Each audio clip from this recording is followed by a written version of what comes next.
IPL चल रहा है, उस आईपीएल में ईशान किशन ने पहला शतक मार दिया है। अब इसके बाद कोई शतक मारे या ना मारे इसका पता नहीं, लेकिन जल्द ही जो पेट्रोल और डीजल के दाम हैं वो शतक मारने के लिए तैयार है। क्योंकि जब से अमेरिका में ट्रंप की सरकार आई है, लगातार वो हर चीज़ पर टैरिफ बढ़ा रहे हैं, जिसके बाद क्या हो रहा है कि टैरिफ बढ़ने के बाद जो कच्चा तेल उत्पादन करने वाले देश हैं, जिन्हें ओपेक कहा जाता है, यानी कि ओपेक जो ग्रुप है उसके सदस्यों ने भी कह दिया है कि अब हम जो कच्चा तेल बेच रहे हैं उसमें हम दाम बढ़ा देंगे, यानी कि प्रति बैरल जो कच्चे तेल का दाम है उसमें वृद्धि वो कर दिए हैं।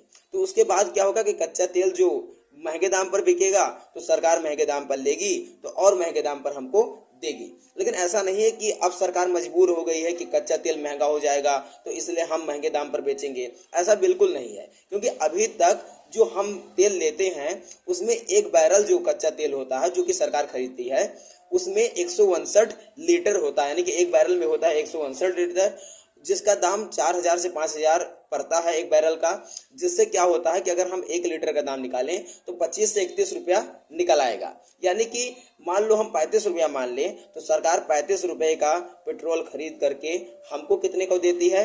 अगर उत्तर प्रदेश में कहें तो 98 रुपया, और अगर अलग अलग राज्यों में कहें तो अलग अलग राज्यों का अलग अलग दाम होता है। यानी कि जो केंद्र सरकार है वो, उसके बाद राज्य सरकार, सब इस पे टैक्स भरपूर लेते हैं और फिर हमको महंगे दामों पर तेल देते हैं। तो ये इसका है तेल का खेल।